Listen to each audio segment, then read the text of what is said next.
ನಮಸ್ಕಾರ. ಕರ್ನಾಟಕ ಪರೀಕ್ಷಾ ಪ್ರಾಧಿಕಾರ ವಿವಿಧ ವೃತ್ತಿಪರ ಕೋರ್ಸುಗಳ ಮೊದಲ ಸುತ್ತಿನ ಕೌನ್ಸಿಲಿಂಗ್ ಮುಕ್ತಾಯ ಆಯಿತು. ತಮಗೆಲ್ಲ ಗೊತ್ತಿದೆ, ಪ್ರತಿ ವರ್ಷ ಮೊದಲ ಕೌನ್ಸಿಲಿಂಗ್ ಆದ ತಕ್ಷಣ ಶುರು ಮಾಡ್ತಾಯಿದ್ವಿ. ನಾವು ನೀಟ್ ಫಲಿತಾಂಶವನ್ನು ಆಧರಿಸಿ ಮೆಡಿಕಲ್ ಡೆಂಟಲ್ ಆಯುಷನ್ನು ಎರಡನೇ ಸುತ್ತಿಗೆ ಇದ್ರ ಜೊತೆ ಮರ್ಜ್ ಮಾಡಬೇಕು ಅನ್ನುವಂಥ ಉದ್ದೇಶದಿಂದ ನಾವು ಡಿಲೇ ಮಾಡಿದ್ವಿ. ಈಗಾಗಲೇ ನಮಗೆ ಡೆಂಟಲ್ ಸೀಟ್ ಮ್ಯಾಟ್ರಿಕ್ಸು ಮತ್ತು ಮೆಡಿಕಲ್ ಸೀಟ್ ಮ್ಯಾಟ್ರಿಕ್ಸ್ ಬಂದಿದೆ.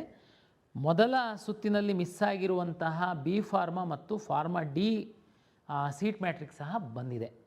ತಮಗೆಲ್ಲ ಗೊತ್ತಿರುವಂತೆ ಆಯುಷ್ ಸಹ ಬರಬೇಕಾಗಿತ್ತು, ಇನ್ನೂ ಬರಲಿಲ್ಲ. ಅದು ಬಂದರೆ ನಾವು ಅದನ್ನು ಇನ್ಕ್ಲೂಡ್ ಮಾಡ್ತೀವಿ. ಎರಡನೇ ಸುತ್ತನ್ನು ನಾವು ಅಧಿಕೃತವಾಗಿ ಆಪ್ಷನ್ ಎಂಟ್ರಿನ ನಾವು ಶುರು ಮಾಡ್ತಾಯಿದ್ದೀವಿ. ಇಲ್ಲಿ ವಿಶೇಷವಾಗಿ ನಮಗೆ ಈಗಾಗಲೇ ಕೌನ್ಸಿಲಿಂಗಲ್ಲಿ ಭಾಗವಹಿಸಿರುವಂತಹ ವಿದ್ಯಾರ್ಥಿಗಳಿದ್ದೀರಾ. ಮೊದಲ ಸುತ್ತಿನಲ್ಲಿ ಭಾಗವಹಿಸಿದ್ರೂ ಸಹ ಮೆಡಿಕಲ್ ಡೆಂಟಲ್ ಆಸ್ಪಿರೆಂಟ್ ಇದ್ದು ತಾವು ಸೀಟ್ ಹೋಲ್ಡ್ ಮಾಡಿರುವಂಥವ್ರಿದ್ದೀರಾ, ಚಾಯ್ಸ್ 3 ಹಾಕಿರುವಂಥವ್ರಿದ್ದೀರಾ. ಜೊತೆಗೆ ಮೊದಲ ಸುತ್ತಿನಲ್ಲಿ ಭಾಗವಹಿಸದೆ ನೀಟ್ ಫಲಿತಾಂಶ ಆಧರಿಸಿ ಮೆಡಿಕಲ್ಲು ಡೆಂಟಲ್ಲು ಆಯುಷಿಗೆ ಭಾಗವಹಿಸುವಂಥವ್ರಿದ್ದೀರಾ. ಬಿ ಫಾರ್ಮಾ ಮತ್ತು ಫಾರ್ಮಾ ಡಿಗೆ ಹೋಗಬೇಕು ಅನ್ನುವಂಥವರು ಸುಮ್ಮನೆ ಆಪ್ಷನ್ ಎಂಟ್ರಿ ಮಾಡಿರ್ಬೋದು, ಇಲ್ಲ ವೆಯ್ಟ್ ಮಾಡ್ತಿರ್ಬೋದು. ಮೊದಲ ಸುತ್ತಿನ ಫಲಿತಾಂಶದ ನಂತರ ನಾವು ಚಾಯ್ಸ್ 1, ಚಾಯ್ಸ್ 2, ಚಾಯ್ಸ್ 3, ಚಾಯ್ಸ್ 4 ಹಾಕಲಿಕ್ಕೆ ನಾವು ಹೇಳಿದ್ವಿ ನಿಮಗೆ. ಚಾಯ್ಸ್ 1 ಹಾಕಿರುವಂತಹ ಸುಮಾರು 22,000 ವಿದ್ಯಾರ್ಥಿಗಳು ಅಷ್ಟೇ ತಾವು ಹೋಗಿ ಕಾಲೇಜಿಗೆ ಸೇರ್ಕೊಂಡಿದ್ದಾರೆ. ಯಾರು ಮೆಡಿಕಲ್ ಡೆಂಟಲ್ ಆಯುಷಿಗೆ ಹೋಗಬೇಕು ಅಂತಿರುವಂಥವ್ರು, ಇನ್ನೂ ಒಳ್ಳೆ ಸೀಟ್ ಬೇಕು ಅಂತಿರುವಂಥವ್ರು ಎಲ್ಲ ಕೌನ್ಸಿಲಿಂಗಲ್ಲಿ ಇದ್ದೀರಾ. ಪ್ರತಿ ವರ್ಷದಂತೆ ಸುಮ್ಮನೆ ತಮಾಷೆಗೆ ಚಾಯ್ಸ್ ಎಂಟ್ರಿ ಮಾಡಿ ಯಾವುದೇ ಚಾಯ್ಸ್ ಆಗ್ತಿಲ್ದಿರುವಂಥವರು ಸ್ವಲ್ಪ ಜನ ಇದ್ದರು, ಅವ್ರನ್ನ ನಾವೇ ಹೊರಗಡೆ ಹಾಕಿದ್ದೀವಿ. ಈಗ ನೀಟ್ ಫಲಿತಾಂಶ ಬಂದಿತ್ತು, ಹೊಸ್ದಾಗಿ ಅಪ್ಲಿಕೇಶನ್ ಹಾಕುವಂಥವರಿಗೆ ಹಾಕಿ ಅಂತೇಳಿದ್ವಿ. ಯಾರಿಗಾಗಲೇ ಸಿ ಇ ಟಿ ಅಪ್ಲಿಕೇಶನ್ ಹಾಕಿದ್ದೀರಾ ತಾವು ನೀಟ್ ರೋಲ್ ನಂಬರ್ನ ಲಿಂಕ್ ಮಾಡಿ ಅಂತೇಳಿದ್ವಿ. ತಾವು ಲಿಂಕ್ ಮಾಡಿದ್ದೀರಾ, ಮಾಡಿದ ಮೇಲೆ ನಿಮ್ಮ ಅಪ್ಲಿಕೇಶನ್ನಲ್ಲಿ ಅದು ಡಿಸ್ಪ್ಲೇ ಆಗಿದೆ. ವೆರಿಫಿಕೇಷನ್ ಸ್ಲಿಪ್ಪನ್ನು ಡೌನ್ಲೋಡ್ ಮಾಡ್ಕೊಂಡ್ರೆ ಸಹ ತಮಗೆ ನೀಟ್ ರ್ಯಾಂಕು ನಿಮ್ಮ ವೆರಿಫಿಕೇಷನ್ ಸ್ಲಿಪ್ಪಲ್ಲಿ ಡೌನ್ಲೋಡ್ ಆಗಿದೆ. ಈ ವರ್ಷ ನಾವು ವಿಶೇಷವಾಗಿ ಆಲ್ಮೋಸ್ಟ್ ಒಂದು 6 ಮಂತ್ ತನಕ ನಾವು ನಿಮ್ಮ ವೆರಿಫಿಕೇಷನ್ ಸ್ಲಿಪ್ಪಲ್ಲಿ ಎಲ್ಲ ಮೀಸಲಾತಿಗಳನ್ನು ನೋಡ್ಕೊಳ್ಳಿ, ಯಾವುದಾದ್ರೂ ಮಿಸ್ ಆಗಿತ್ತು ಅಂತಂದರೆ ಅಪ್ಡೇಟ್ ಮಾಡ್ಕೊಳ್ಳಿ ಅಂತ ಸಾಕಷ್ಟು ಬಾರಿ ಹೇಳಿದ್ರೂ ಸಹ ಈಗ ನಿಮಗೆ ರಿಯಲೈಸ್ ಆಗಿದೆ, ಈಗ ನಂದು ಮೈನಾರಿಟಿ ಇಲ್ಲ ಹಾಕಬೇಕು ಅಂತ ಓಡಾಡ್ತಾ ಇದ್ದೀರಾ. ಇದು ದುರಂತ. ನಾವು ದಿಕ್ಸೂಚಿ ಅಂತ ಮ್ಯಾಗ್ಝೈನ್ ಸಹ ತಮ್ಮ ಕಾಲೇಜಿಗೆ ಕಳಿಸ್ಕೊಟ್ಟಿದ್ವಿ. ಸಾಕಷ್ಟು ನಾವು ನಮ್ಮ ವಿಕಾಸನ ಚಾನಲಲ್ಲಿ ಹಾಕೋದಲ್ದೇ ಸಾಕಷ್ಟು ಯೂಟ್ಯೂಬ್ ಚಾನಲ್ಲು ಈ ಕೌನ್ಸಿಲಿಂಗಿಗೆ ಎಲ್ಪ್ ಮಾಡುವಂಥವ್ರಿದ್ದಾರೆ. ಅವ್ರುಗಳು ಸಹ ಸಾಕಷ್ಟು ನಿಮಗೆ ಎಜುಕೇಟ್ ಮಾಡಿದ್ದಾರೆ. ಆದರೆ ನಿಮಗೆ ಅವಾಗ ಅದು ಅರಿವಾಗಿಲ್ಲ, ಜವಾಬ್ದಾರಿ ಇಲ್ಲ. ಈಗ ನಿಮಗೆ ರಿಯಲೈಸ್ ಆಗಿ ಓಡಾಡ್ತಾ ಇದ್ದೀರಾ. ಆದರೆ ಕೆ ಎ ಎಲ್ಲಿ ಯಾವ ಹಂತದ ತನಕ ಒಂದು ಚೌಕಟ್ಟಿರುತ್ತೆ ಅಲ್ಲಿವರೆಗೆ ಮಾತ್ರ ನಾವು ಎಲ್ಪ್ ಮಾಡಲಿಕ್ಕೆ ಸಾಧ್ಯ, ಅದನ್ನು ಮೀರಿ ಮಾಡಲಿಕ್ಕೆ ಆಗಲ್ಲ. ಈಗ ಎರಡನೇ ಸುತ್ತಿನ ಕೌನ್ಸಿಲಿಂಗಿಗೆ ಬರೋಣ. ಯಾರು ಚಾಯ್ಸ್ 2 ಹಾಕಿ ಹೋಲ್ಡ್ ಮಾಡಿದ್ದೀರಾ ತಾವು ಮೆಡಿಕಲ್ಲು ಡೆಂಟಲ್ಲು ಬಿ ಫಾರ್ಮಾ ಮತ್ತು ಫಾರ್ಮಾ ಡಿ ತಾವು ಆಪ್ಷನ್ ಎಂಟ್ರಿನ ಮಾಡಬಹುದು. ಚಾಯ್ಸ್ 3 ಹಾಕಿರುವಂಥವರು ಸಹ ನೀವು ನಮ್ಮ ಸಿಸ್ಟಮ್ ಒಳಗಡೆ ಇದ್ದೀರಾ, ನೀವು ಆಪ್ಷನ್ ಎಂಟ್ರಿ ಮಾಡ್ಬೋದು. ಕಳೆದ ವರ್ಷದ ತನಕ ನಮಗೊಂದು ಬೇಡಿಕೆ ಇತ್ತು, ಏನು ಅಂದರೆ ಮೊದಲ ಸುತ್ತಿನಲ್ಲಿ ಆಪ್ಷನ್ ಎಂಟ್ರಿ ಮಾಡುವಾಗ ಸರ್ ನಾವು ಮಿಸ್ ಮಾಡಿಬಿಟ್ಟಿದ್ವಿ, ನಂದು ಮೇಲ್ಗಡೆ ಇನ್ನೂ ಒಳ್ಳೆ ಕಾಲೇಜನ್ನು ಹಾಕುವಂಥದ್ದು ಮರ್ತೋಗಿತ್ತು, ಎರಡನೇ ರೌಂಡಲ್ಲಿ ನಮಗೆ ಹಾಕೋದಕ್ಕೆ ಕೊಡಿ ಅಂತ. ನಮ್ಮ ಅಲಾಟ್ಮೆಂಟ್ ಸಾಫ್ಟ್ವೇರ್ ಅದಕ್ಕೆ ಸಪೋರ್ಟ್ ಮಾಡ್ತಿರಲಿಲ್ಲ ಅಂತ ನಾವು ಹೊಸ ಆಪ್ಷನ್ಗಳನ್ನ ಹಾಕೋದಕ್ಕೆ ಅವಕಾಶ ಕೊಡ್ತಿರಲಿಲ್ಲ. ಭಾಳ ಸ್ಪಷ್ಟವಾಗಿ ಹೇಳ್ತಾ ಇದ್ದೀನಿ, ನಾನು ಹೊಸ ಆಪ್ಷನ್ ಬಗ್ಗೆ ಹೇಳ್ತಿರುವಂಥದ್ದು ನಮ್ಮ ಸಿಸ್ಟಮ್ ಒಳಗಡೆ ಇರುವಂಥವರು, ಅಂದರೆ ಚಾಯ್ಸ್ 2, ಚಾಯ್ಸ್ 3 ಹಾಕಿರುವಂಥವರು ನಮ್ಮ ಸಿಸ್ಟಮ್ ಒಳಗಡೆ ಇರುವಂಥವ್ರು, ಅವ್ರ ಬಗ್ಗೆ ನಾನು ಮಾತಾಡ್ತಾ ಇದ್ದೀನಿ. ಈ ವರ್ಷ ನಾವು ಅಲಾಟ್ಮೆಂಟ್ ಸಾಫ್ಟ್ವೇರ್ನ ಸ್ವಲ್ಪ ಅಪ್ಗ್ರೇಡ್ ಮಾಡಿದ್ದೀವಿ ವಿದ್ಯಾರ್ಥಿಗಳ ದೃಷ್ಟಿಯಿಂದ. ಯಾವುದಾದ್ರೂ ಬಿಟ್ಟೋಗಿತ್ತು ನಿಮ್ಮದು ಕಾಲೇಜು, 90% ಇಲ್ಲ 10% ಸ್ಟೂಡೆಂಟ್ದು ಈ ಥರದ್ದು ಸಣ್ಣ ಗೊಂದಲ ಇದ್ದರೆ ತಾವು ಬೇಕಾದರೆ ಹಾಕ್ಬೋದು. Medical, dental, AYUSH B pharma, pharma D ಜೊತೆಗೆ ನೀವು ನಮ್ಮ ಸಿಸ್ಟಮ್ ಒಳಗಡೆ ಇರುವಂಥವರು ಯಾವುದಾದ್ರೂ ಕಾಲೇಜನ್ನು ಹಾಕೋದಾದರೆ ಹಾಕ್ಬೋದು. ಒಂದು ಪಾಯಿಂಟು. ಎರಡನೇದು, ಮೆಡಿಕಲ್ಲಿಗೋಸ್ಕರನೇ ಈಗ ನೀವು ಎಂಟ್ರಿ ಆಗ್ತಾಯಿದ್ದೀರ ಸಿಸ್ಟಮ್ ಒಳಗಡೆ. ತಾವುಗಳು ಮೆಡಿಕಲ್ಲಿಗೆ ಮಾತ್ರ ಹಾಕೋದಕ್ಕಾಗುತ್ತೆ. ಅಂದರೆ ಮೆಡಿಕಲ್ ನೀಟ್ ರ್ಯಾಂಕ್ ಆಧರಿಸಿ ನಿಮ್ಮ ಲಾಗಿನ್ ಒಳಗಡೆ ತಾವು ಈಗ ಏನಾದ್ರೂ ಇಲ್ಲಿವರೆಗೆ ಸುಮ್ಮನಿದ್ದು ನಾನು ಈಗ ಇಂಜಿನಿಯರಿಂಗ್ ಹಾಕಬೇಕು, ನೋ, ಈಗ ನಾನು ಅಗ್ರಿಕಲ್ಚರ್ ಹಾಕಬೇಕು, ಈಗ ನಾನು ವೆಟರ್ನರಿ ಹಾಕಬೇಕು, ಸಾಧ್ಯ ಇಲ್ಲ. ಅಂದರೆ ಫಸ್ಟ್ ಟೈಮ್ ನೀವು ಭಾಗವಹಿಸ್ತಾ ಇರುವಂತಹ ವಿಶೇಷವಾಗಿ ನೀಟ್ ರ್ಯಾಂಕ್ ಆಧರಿಸಿ ಕೌನ್ಸಿಲಿಂಗ್ಗೆ ಭಾಗವಹಿಸೋದಕ್ಕಿದ್ದಂಥ ವಿದ್ಯಾರ್ಥಿಗಳಿಗೆ. ನಮ್ಮ ಹತ್ರ ಇನ್ನು ಸ್ವಲ್ಪ ವಿದ್ಯಾರ್ಥಿಗಳಿದ್ದಾರೆ. ಯಾವ ಥರ ಅಂತಂದರೆ ಬೈ ಮಿಸ್ಟೇಕ್ ಚಾಯ್ಸ್ 4 ಹಾಕಿ ಹೊರಗಡೆ ಹೋಗಿದ್ದಾರೆ. ಈಗ ಅವರಿಗೆ ರಿಯಲೈಸ್ ಆಗಿದೆ, ನಾನು ತಮ್ಗೆ ಗೊತ್ತಿರಬೇಕು ಈ ಸರಿ ತುಂಬ ಫ್ಲೆಕ್ಸಿಬಿಲಿಟಿ ಕೊಟ್ಟಿದ್ದೆ. ಲಾಸ್ಟ್ ಡೇಟ್ ತನಕ ತಾವು ಚಾಯ್ಸನ್ನು ಮೇಲೆ ಕೆಳಗೆ ಎಲ್ಲ ಮಾಡೋದಕ್ಕೆ ನಾನು ಅವಕಾಶ ಕೊಟ್ಟಿದ್ದೆ. ಆದರೆ ಸಹ ಮಕ್ಕಳು ಮಿಸ್ಟೇಕ್ ಮಾಡಿರ್ತೀರ. ನಿಮಗೆ ಇದು 2ನೇ ಸುತ್ತಾಗಿರೋದ್ರಿಂದ ನಿಮಗೆ ಒಂದು ಸಣ್ಣ ಅವಕಾಶ ಕೊಡ್ತಾಯಿದ್ದೀನಿ. ಯಾರಿಗೆ? ಚಾಯ್ಸ್ 4 ಹಾಕಿ ಹೊರಗಡೆ ಹೋಗಿರುವಂಥವರಿಗೆ. ನೀವು ಮತ್ತೆ ಸಿಸ್ಟಮ್ ಒಳಗಡೆ ಬರೋದಾದರೆ 750 ರೂಪಾಯಿ ಕೊಟ್ಟು ತಾವು ಮತ್ತೆ ಲಾಗಿನ್ ಆಗಿ ಸಿಸ್ಟಮ್ ಒಳಗಡೆ ಬರಬಹುದು. ಆದರೆ ಒಂದು ಕಂಡೀಷನ್ ಏನಂದರೆ, ನಿಮಗೆ ಫಸ್ಟ್ ರೌಂಡಲ್ಲಿ ಸಿಕ್ಕಿರುವಂತಹ ಸೀಟು ಡಿಲೀಟ್ ಆಗಿ ನಿಮ್ಮನ್ನ ಆಟೋ ಚಾಯ್ಸ್ 3 ಥರ ಮಾಡಿ ನಿಮ್ಮನ್ನ ಒಳಗಡೆ ಬಿಡ್ತೀವಿ. ಇದು ಈ ರೌಂಡಿಗೆ ಮಾತ್ರ, ಮತ್ತೆ ಮುಂದಿರಲ್ಲ. ಇದು ದಯಮಾಡಿ ಅರ್ಥ ಮಾಡ್ಕೊಳ್ಬೇಕು. ಇನ್ನು ಕ್ಯಾನ್ಸಲ್ ಈಗಾಗಲೇ ಕೆಲವರು ಏನು ಮಾಡಿದ್ದೀರಾ, ಚಾಯ್ಸ್ 1 ಹಾಕಿದ್ದೀರಾ, ದುಡ್ಡು ಕಟ್ಟಿಲ್ಲ, ನೀವು ಫರ್ದರ್ ಏನೂ ಮಾಡಿಲ್ಲ, ನಿಮ್ಮನ್ನೆಲ್ಲ ನಾವು ಸಿಸ್ಟಮಿಂದ ಹೊರಗಡೆ ಹಾಕಿರ್ತೀವಿ. ಏನೋ ಮಿಸ್ಟೇಕಿಂದ ತಾವು ಆ ಥರ ಮಾಡಿದ್ರಿ ಅಂತಂದರೆ ತಾವು 750 ರೂಪಾಯಿ ಕಟ್ಟಿ ಒಳಗಡೆ ಬರಬಹುದು. ನಿಮ್ಮನ್ನು ಸಹ ಚಾಯ್ಸ್ 3 ಅಂತ ಕನ್ಸಿಡರ್ ಮಾಡ್ತೀವಿ. ನಿಮಗೆ ಸಿಕ್ಕಿರೋ ಸೀಟು ಇರಲ್ಲ. ಇದು ಈ ಸೆಕೆಂಡ್ ರೌಂಡ್ ಆಗಿರೋದಕ್ಕೆ ಇದಕ್ಕೆ ಮಾತ್ರ ನಾವು ಅವಕಾಶ ಕೊಡ್ತಾ ಇರೋದು. ಮುಂದಿನ ಯಾವ ದಿನಗಳಲ್ಲೂ ಈ ಅವಕಾಶಗಳು ಇರಲ್ಲ. ದಯಮಾಡಿ ಅರ್ಥ ಮಾಡ್ಕೊಳ್ಳಿ. ತಮಗೆಲ್ಲ ಗೊತ್ತಿರುವಂತೆ ಈ ಮೊದಲ ಸುತ್ತಿನಲ್ಲಿ ಎಲ್ಲ ಸೀಟನ್ನು ನಾವು ಕನ್ವರ್ಷನ್ ಮಾಡಿಯೇ ನಿಮಗೆ ಅಲಾಟ್ ಮಾಡಿದ್ವಿ. ಅಂದರೆ ಆದಷ್ಟು ಸೀಟ್ಗಳು ಕನ್ವರ್ಷನ್ ಆಗಿ ನಿಮಗೆ ಒಳ್ಳೆ ಸೀಟೇ ಸಿಕ್ಕಿತ್ತು. ಆದ್ರೂ ಮೆಡಿಕಲ್ಲು ಡೆಂಟಲ್ಲಿಗೆ ಹೋಗುವಂಥವರು ಒಳ್ಳೊಳ್ಳೆ ಸೀಟನ್ನು ಇಟ್ಕೊಂಡಿದ್ದಾರೆ, ನೋ ಡೌಟ್. ಅದಕ್ಕೋಸ್ಕರನೇ ತಾವು ಚಾಯ್ಸ್ 2 ಹಾಕಿ ಈ ಸುತ್ತಿಗೆ ಬಂದಿದ್ದೀರಾ. ಈ ಸುತ್ತಲ್ಲಿ ಮೆಡಿಕಲ್ಲು ಮತ್ತು ಡೆಂಟಲಲ್ಲಿ ಸಹ ನಾವು ಕಂಬೈನ್ಡ್ ಸೀಟ್ ಅಲಾಟ್ ಮಾಡ್ತೀವಿ, ಕನ್ವರ್ಷನ್ ಮಾಡಿ ಅಲಾಟ್ ಮಾಡ್ತೀವಿ. ಮೆಡಿಕಲ್ ಡೆಂಟಲ್ ಕನ್ವರ್ಷನ್ ಆಗಿರಲ್ಲ, ತಮಗೆಲ್ಲ ಗೊತ್ತಿದೆ. ಯಾಕೆಂದರೆ ಅವ್ರು ಈಗ ಎಂಟ್ರಿ ಆಗ್ತಾಯಿದೆ ಆ ಸೀಟ್ಗಳು. B pharma, pharma D, medical ಮತ್ತು ಡೆಂಟಲ್ ಏನಿದೆ, ಆ ವಿದ್ಯಾರ್ಥಿಗಳು ಹೊಸಬ್ರು ಇದ್ದೀರಾ. ಈಗ ಇರುವಂಥವ್ರೂ ನೀಟ್ ರ್ಯಾಂಕ್ ಇತ್ತು ಅಂತಂದರೆ ತಾವು ಹಾಕಿರ್ತೀರ. 2ನೇ ಸುತ್ತಲ್ಲಿ ನಾವು medical, dental, pharma D pharma ಮತ್ತು ಏನು ನಮ್ಮ ಫಾರ್ಮಾ ಡಿ ಇದೆ, ಇದನ್ನು ಕನ್ವರ್ಷನ್ ಮಾಡಿ ನಾವು ಈ ಸುತ್ತಲ್ಲಿ ಅಲಾಟ್ ಮಾಡ್ತೀವಿ. ಅಲಾಟ್ ಮಾಡಿದ ಮೇಲೆ ಕೆಲವರಿಗೆ ಸ್ವಲ್ಪ ಗೊಂದಲ ಇದೆ, ವಿಶೇಷವಾಗಿ ಮೆಡಿಕಲ್ ಅವರಿಗೆ. ಏನಪ್ಪ ಅಂದರೆ, ಸರ್ MCCದು ಶುರುವಾಗಿದೆ, ನೀವು ಶುರು ಮಾಡ್ತಾಯಿದ್ದೀರಾ, ನಾವು ಅಲ್ಲಿ ಹೋಗಬೇಕಾ, ಇಲ್ಲಿ ಹೋಗಬೇಕಾ, ನನಗೆ ಮ್ಯಾನೇಜ್ಮೆಂಟ್ ಸೀಟು ಈ ಕಾಲೇಜಲ್ಲಿ ಸಿಗುತ್ತಾ, ಆ ಕಾಲೇಜಲ್ಲಿ ಸಿಗುತ್ತಾ, ಪಿ ಸೀಟ್ ಇದೆಲ್ಲ. ಇದಕ್ಕೆಲ್ಲದಕ್ಕೂ ಪರಿಹಾರ ಏನು ಅಂತಂದರೆ, ತಮಗೆ ಗೊತ್ತಿರುವಂತೆ NRI ಸೀಟ್ಗಳು ಮ್ಯಾನೇಜ್ಮೆಂಟಾಗಿ NRI ಎಷ್ಟಿರ್ತಾರೆ ಅಷ್ಟು ಅಲಾಟ್ ಮಾಡ್ತೀವಿ. ಇಲ್ಲ ಅಂತಂದರೆ ಇದೇ ಸುತ್ತಲ್ಲಿ ಮ್ಯಾನೇಜ್ಮೆಂಟಾಗಿ ಕನ್ವರ್ಷನ್ ಆಗುತ್ತೆ, ಹಂಗಾಗಿ ಮ್ಯಾಕ್ಸಿಮಮ್ ಸೀಟ್ ಅಲಾಟ್ ಆಗುತ್ತೆ. ಅದೇ ರೀತಿ ಯಾವುದು ವಿಶೇಷ ಕೆಟಗರಿ ಒಳಗಡೆ ಇಟ್ಟಿರುವಂತಹ ಸೀಟ್ಗಳು ಸಹ ಎಷ್ಟು ಇರುತ್ತೆ ಅವರಿಗೆ ಫಸ್ಟು ಅಲಾಟ್ ಮಾಡ್ತೀವಿ, ಉಳಿದಂಥ ಸೀಟ್ಗಳನ್ನ ಕನ್ವರ್ಟ್ ಮಾಡಿ ಇದರಲ್ಲೇ ಅಲಾಟ್ ಮಾಡ್ತೀವಿ. ಕರ್ನಾಟಕ ರಾಜ್ಯದಲ್ಲಿರುವಂತಹ ಎಲ್ಲ ಸರ್ಕಾರಿ ಮೆಡಿಕಲ್ ಕಾಲೇಜುಗಳ 15% ಸೀಟ್ಗಳು ಕೇಂದ್ರ ಸರ್ಕಾರ ಅಧೀನದ MCCಯಿಂದ ಅಲಾಟ್ ಆಗ್ತವೆ. ಕರ್ನಾಟಕ ರಾಜ್ಯದಲ್ಲಿರುವಂತಹ ಡೀಮ್ಡ್ ಮೆಡಿಕಲ್ ಕಾಲೇಜುಗಳು ಅಲ್ಲಿ ಅಲಾಟ್ ಆಗ್ತವೆ. ಉಳಿದಂಥ ಎಲ್ಲ ಮೆಡಿಕಲ್ ಕಾಲೇಜುಗಳ ಸೀಟ್ಗಳು ನಮ್ಮಿಂದ ಅಲಾಟ್ ಆಗುತ್ತೆ. ಈ ಹಿಂದಿನ ವಿಡಿಯೋದಲ್ಲೆಲ್ಲ ನಾನು ಹೇಳಿದ್ದೀನಿ. ಮತ್ತೊಮ್ಮೆ ಸಂಕ್ಷಿಪ್ತವಾಗಿ ಹೇಳುವಂಥದ್ದಾದರೆ, ಯಾರು ಹಣ ಇರುವಂಥವರು ನೇರವಾಗಿ ಹೋಗಿ ಕಾಲೇಜಿಗೆ ಅಡ್ಮಿಷನ್ ಆಗೋದಕ್ಕಾಗಲ್ಲ. ಕರ್ನಾಟಕ ರಾಜ್ಯದಲ್ಲಿ ಇರುವ ಎಲ್ಲ ಖಾಸಗಿ ಮೆಡಿಕಲ್ ಕಾಲೇಜುಗಳ ಸೀಟು KEA ಮುಖಾಂತರನೇ ಅಲಾಟ್ ಆಗುತ್ತೆ.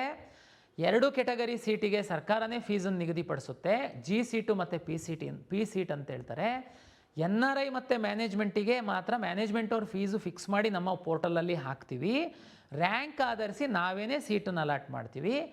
NRI ವಿದ್ಯಾರ್ಥಿಗಳು ಯಾರಾದರೂ ಸಫಿಷಿಯೆಂಟ್ ಇಲ್ಲ ಅಂತಂದರೆ ಆ ಸೀಟ್ಗಳೆಲ್ಲ ಮ್ಯಾನೇಜ್ಮೆಂಟಾಗಿ ನಾವು ಸೀಟನ್ನು ಅಲಾಟ್ಮೆಂಟ್ ಮಾಡ್ತೀವಿ. ಇದು ಪ್ರಕ್ರಿಯೆ ಇರುವಂಥದ್ದು.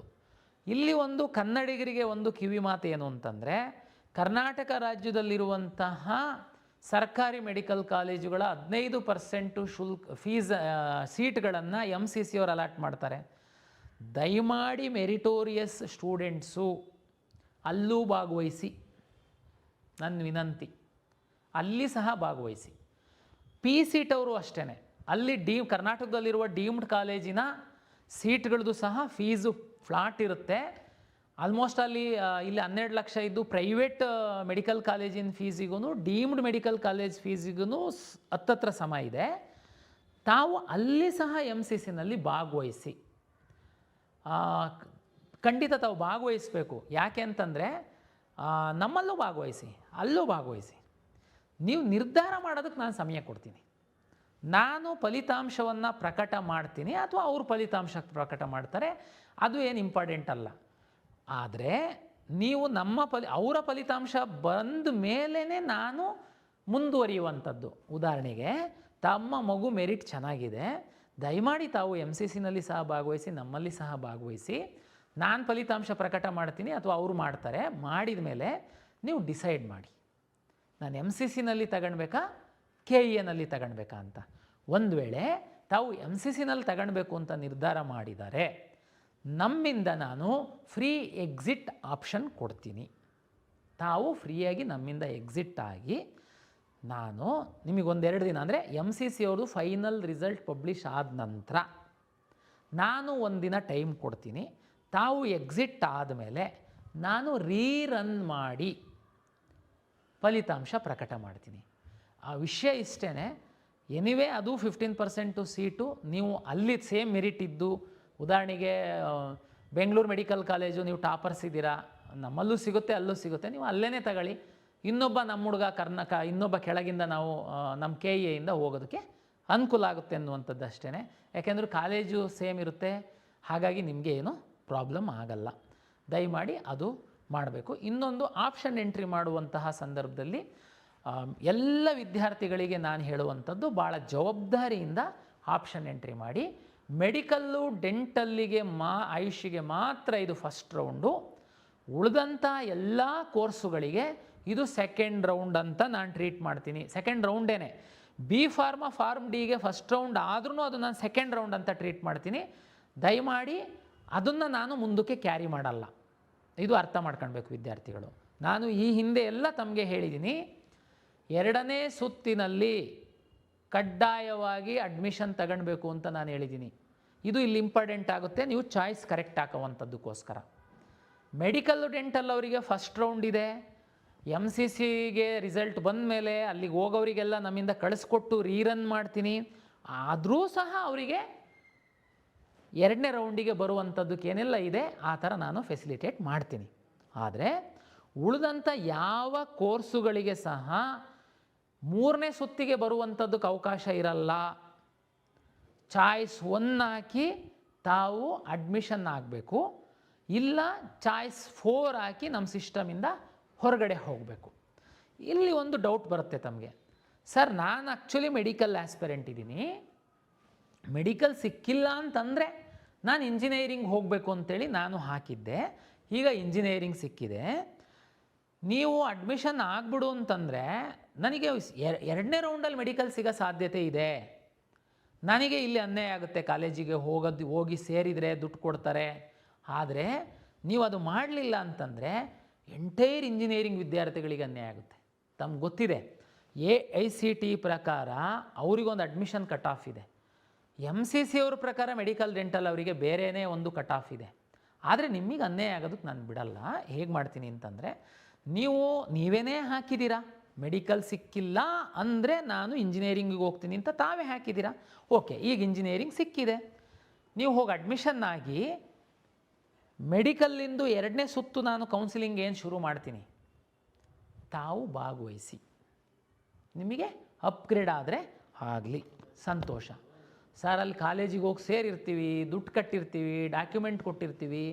ನೋಡಿ, ಪ್ರೈವೇಟ್ ಇಂಜಿನಿಯರಿಂಗ್ ಕಾಲೇಜ್ ಅಸೋಸಿಯೇಷನ್ ಜೊತೆ ಸರ್ಕಾರ ಈಗಾಗಲೇ ಮಾತಾಡಿದ್ದಾರೆ, ನಾವು ಒಂದು ಪ್ರೊಸೀಡಿಂಗ್ ಸಹ ಮಾಡಿದ್ದೀವಿ, ಅವ್ರು ಒಪ್ಪಿದ್ದಾರೆ. ನಿಮಗೆ ಫ್ರೀಯಾಗಿ ಹೊರಗಡೆ ಬರುವಂಥದ್ದಕ್ಕೆಲ್ಲ ಅವಕಾಶ ಮಾಡಿಕೊಡ್ತಾರೆ.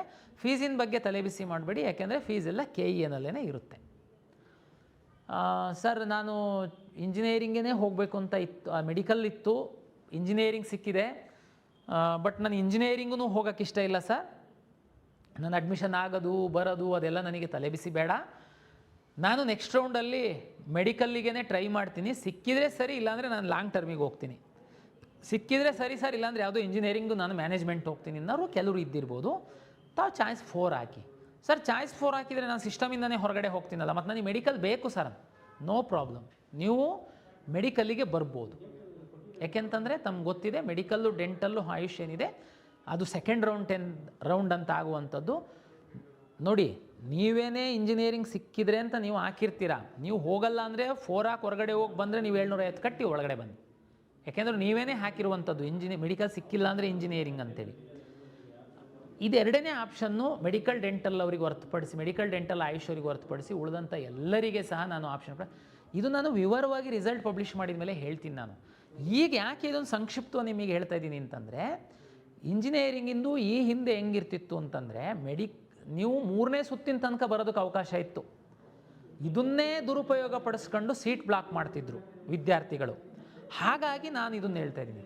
ಇನ್ನೊಂದು ಇಂಜಿನಿಯರಿಂಗ್ ವಿದ್ಯಾರ್ಥಿಗಳಿಗೆ ಅನುಮಾನ ಬರ್ಬೋದು, ಏನು ಅಂತಂದರೆ, ಸರ್ ಇಂಜಿನಿಯರಿಂಗ್ಗೆ ಅಡ್ಮಿಷನ್ ಆಗಿರ್ತೀನಿ, ನೀವು 3ನೇ ಸುತ್ತಿಂದು ಕೌನ್ಸಿಲಿಂಗ್ ಶುರು ಮಾಡೋದಕ್ಕೆ ಪಬ್ಲಿಷ್ ಮಾಡಿದಾಗ ಕಾರಣಾಂತರದಿಂದ ಯಾವುದಾದ್ರೂ ಒಂದು ಟಾಪ್ ಕಾಲೇಜಲ್ಲಿ 1-2 ಇಂಜಿನಿಯರಿಂಗ್ ಸೀಟೇ ಖಾಲಿ ಆಗಿರುತ್ತೆ, ಅದಕ್ಕೂ ನಾನು ಅಪ್ಗ್ರೇಡೇಷನಿಗೆ ಬರ್ಬೋದಾ?